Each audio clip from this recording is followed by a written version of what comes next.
Right, what's going on, everybody? Scub, Scub. It's your boy T coming back again. And today's topic is why won't Trump concede? Now, before I want to, before I get into the topic at hand, I want to make a quick disclaimer. This video does not contain any type of conspiracy theories or anything of that nature. This video is just to inform you about the process going on right now, because a lot of people are confused about this process and there's a lot of speculation floating around. So what I want to do today is clear the air so you yourself understand what is going on, and when decisions are made, you won't be surprised. So now to the topic at hand. Why won't Trump, or why isn't Trump conceding? And that could easily be answered with one word: litigation. But you guys know how I do. I try to give people a broad understanding of things, and then they could go do the research themselves. So once you finish watching this video, don't take my word for it. Go see how true it is. Go see the things that I'm saying and see exactly for yourself if it's true. So now, litigation. What is litigation? Litigation is the process of taking legal action. Alright, cool. Now we got that out the way. So reason why Trump won't concede is because he's trying to take legal action. Excuse me. So what exactly is the legal action being taken? Or what type of legal action can be taken? Pardon me, y'all.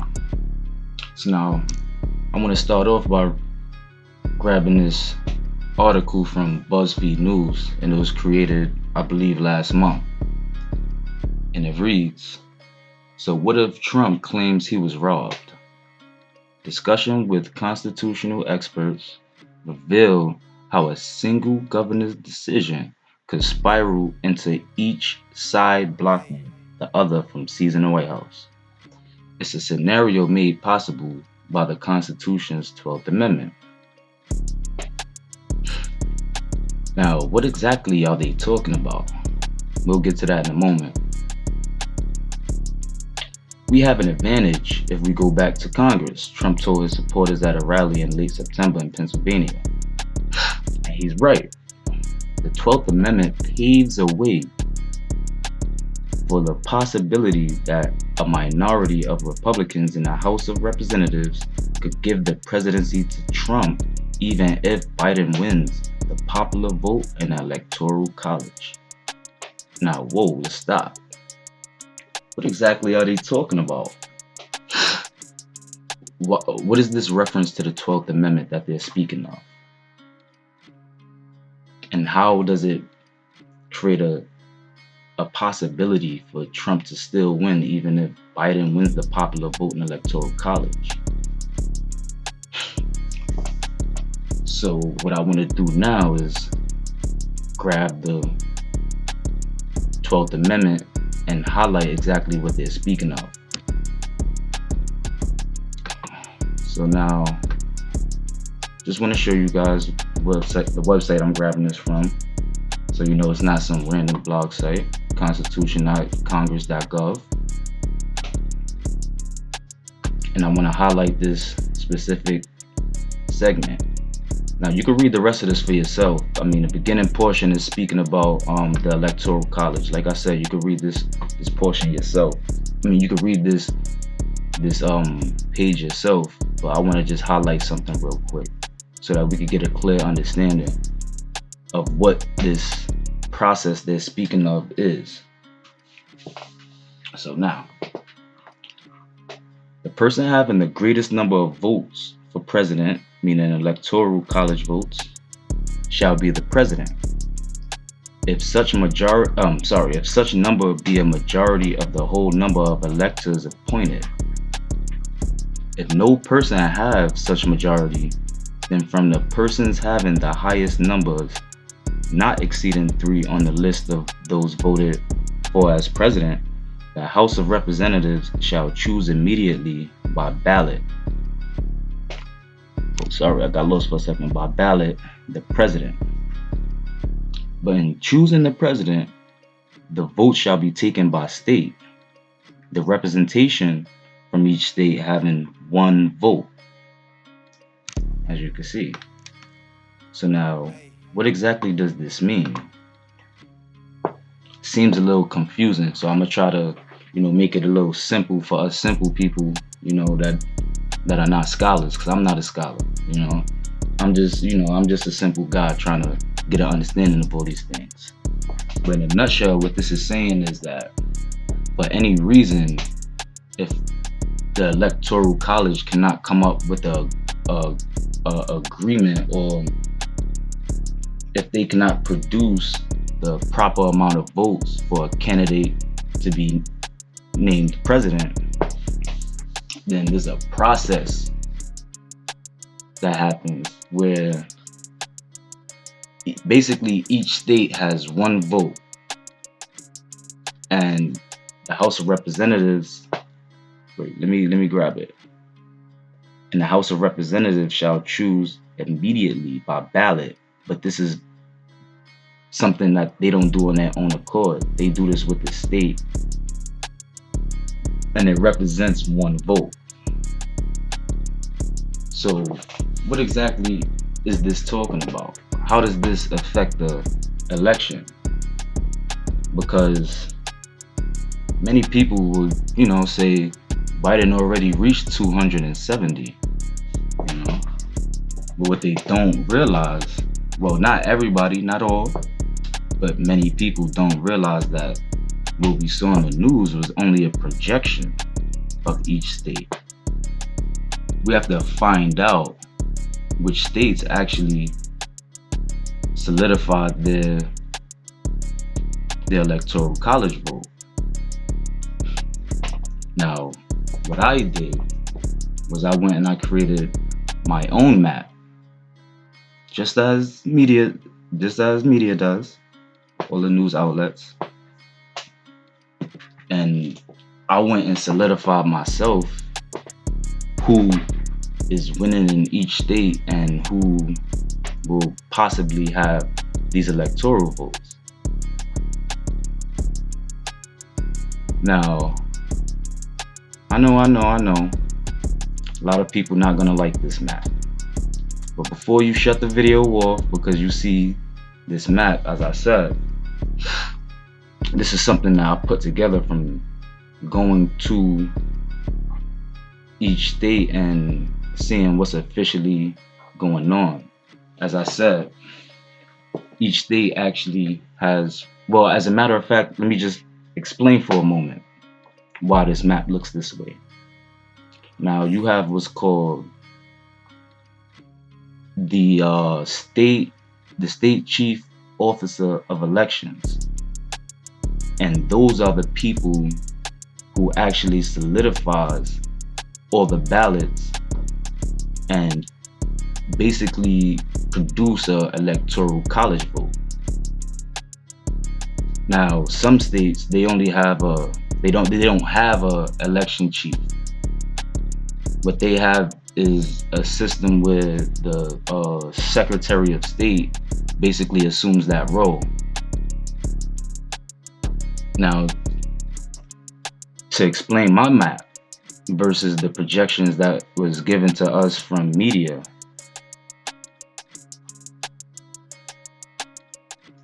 what you see here is, for example, darker states represent states where a candidate have a large lead. Lighter states represent where a candidate have a smaller lead. Now, this map was created by me on November 11th. Actually, it was created on the 10th, but I posted it in the morning.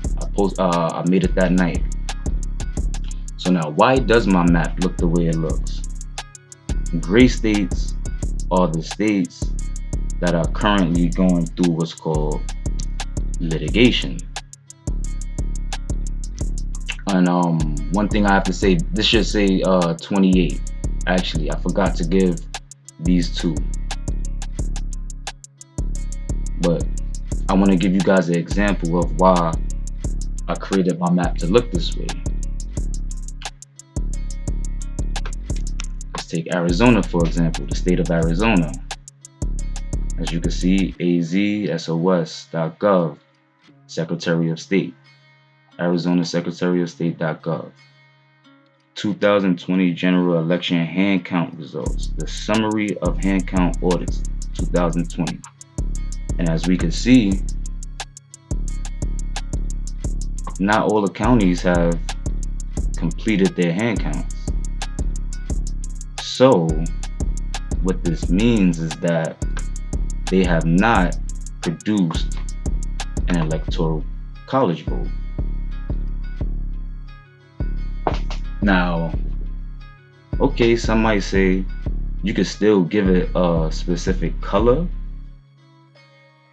You could put it light red or light blue or whatever, depending on who is winning, but there's a reason why I didn't do that, because of the litigation going on.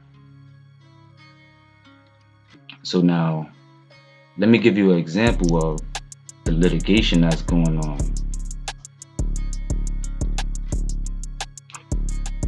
Alright, cool. Now, another disclaimer. I already know that countless fact checkers have came forward and said there's no proof of dead people voting. There's no 21K dead people that voted. There's no evidence of 21K dead people voting, which is true. But that is not the argument. That is not what I'm about to say. So now this is about a PA lawsuit where 21K deceased people were on voter rolls. Now, what type of effect does this have? Now, you can read this on your own time. You see the link. And if you follow me on social media, you've probably seen this before. But now, let me go into what this is actually about and how it affects the election. Let's read. November 5th, 2020. The Public Interest Legal Foundation filed an amended lawsuit against the Pennsylvania Department of State for failing to reasonably maintain voter registration records under federal and state law. And right here you can see the information on that lawsuit. Now, the Public Interest Legal Foundation recently found that at least 21,000 apparently deceased registrants on Pennsylvania voter rolls in the final weeks of the 2020 election cycle. So now,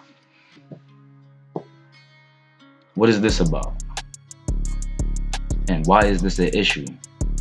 So what if dead people are on voter rolls? I'll tell you why this is an issue. But first, what I want to say is this has a lot to do with when we hear politicians speak about the need for voter ID. Voter ID. Now, what voter ID would do is prove that you are who you say you are when you go vote. Without voter ID, you can say you're literally anybody. Like, you could vote multiple times if you want. You could go to various polls within your county. You could go to the next county and even go to a whole nother state possibly if there's no voter ID. Now, how? Because there's deceased people on voter rolls. These are registered voters. All I have to do is just simply find out the information of a deceased voter. If somebody was dead, I could just, find out their name, their address, and I just go down to my local or their local poll center and vote for them. This is why this is an issue. So now, okay, we have to actually prove that people did this, which is true. That is why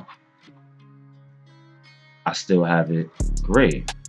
We don't know exactly what's going to happen with any of these states that are gray at the moment, because they are still going through what's called litigation. So now, how does all of this tie in together? What exactly is Trump doing? Like, yeah, of course, I mean, you find some dead voters. Will that be enough to overturn a whole state? Like a couple thousand people, I don't necessarily think that's the goal. And I believe that it's genuinely something else, and it has to do with the 12th Amendment.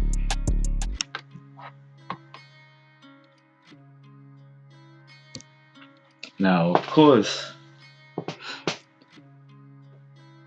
voting irregularities is a serious issue. But again, do we believe that, let's just say, they find 21,000, that's not enough for Trump to actually win a state? Is Trump actually trying to win the states this way? Or is he trying to find a way to use the Constitution? Now, what I want to go into now are the possible outcomes of this. Because let's just say in PA, they start finding voter irregularities. That would, as we all know, cause a recount. Same thing for any other state. Cool. What the media is talking about, is there's no evidence of widespread voter fraud. There's no evidence of widespread voter fraud. They want you to believe that voter fraud or voting irregularities is something Trump is trying to use to overturn the election and why he won't concede. Oh no. It is the litigation and the 12th Amendment. So now, there is a deadline for all of these states, for AZ, for PA. There is a deadline for them to bring these votes in. The litigation process that Trump is putting these people through is very lengthy. Think about it. In order to find out, or in order to produce the evidence, you have to conduct an investigation. Now, this investigation would consist of a recount. And in this recount, we have to separate all of the deceased votes, if there are any, and the valid votes. For example, this is only an example. If there were proof of, let's say, out of 21,000, let's just say that there was like 100 people that were found to have voted after they died. Let's just say that there was 100. That would mean that this whole state will have to start doing a recount of every vote to make sure that there are no others. Same for any other state when it come down to the litigation claims. They will have to do a recount and solidify every single vote. Again, this is very lengthy. So what will happen? Well, it's a possibility that they will not reach the deadline. To my knowledge, the deadline is December 14th.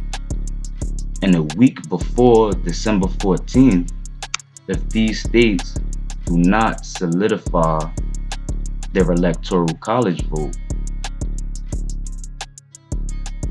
then this is when the 12th Amendment comes into effect. And if you remember what I said a little while ago, that would make a situation where instead of the electoral numbers, each of these states have one vote. Remember, litigation. So now, through litigation and long processes of solidifying votes, it's possible that these states will, as I said, will not hit that deadline and will have to invoke the 12th Amendment, where we basically make each state represent 1 point.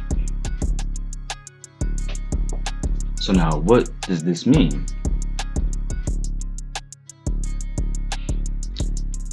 Let's just say we give all the gray states to Joe Biden.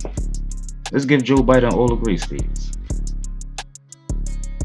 So now with the gray states and the blue states, Joe Biden has a total of 25 votes. If we give Trump 1 vote for all the red states, Trump will have 26 votes. Let me repeat that.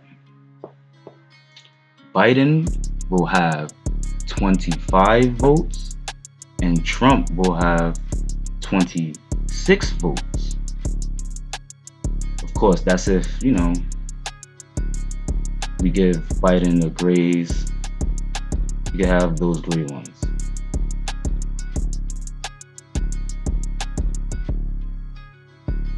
Because of litigation, taking legal action, Trump could force these states to miss their deadline. And this would instantly create a situation where the 12th Amendment has to be used. And once the 12th Amendment is used, each state has 1 vote.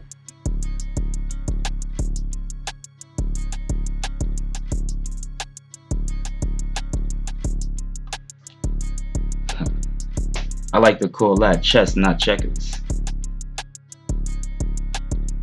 This is the reason why the media was trying to rush Joe Biden into office and trying to force Trump to concede and push a narrative on the news that, Biden won. The media is banking on the fact that majority of us don't understand the litigation that involves our Constitution and the 12th Amendment. So I want you to think about that for a moment. Yeah, the news is saying what they say. Yeah, this map may not be what we like to see. But this is the truth, family. I have no reason to be biased about this. And this doesn't necessarily guarantee that Trump is going to win. This is just a process of, well, not a process, but this is just litigation going on that Trump is doing. And as I said, through the legal process or litigation, Trump could force these states to miss the deadline, the December 14th deadline. Well, a week before December 14th. And that would invoke the 12th Amendment. And yeah, I said, if this process actually happens in Trump's favor, he may well indeed win the presidency.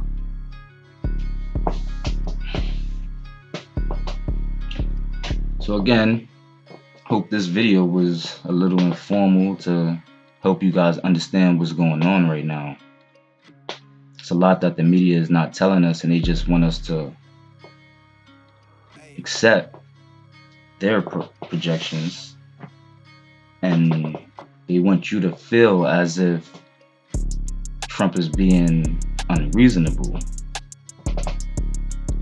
Actually, what Trump is doing is following the law and the Constitution.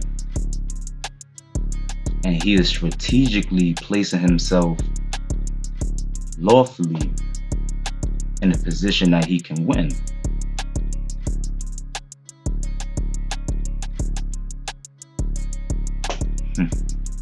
As I said, this is chess, not checkers.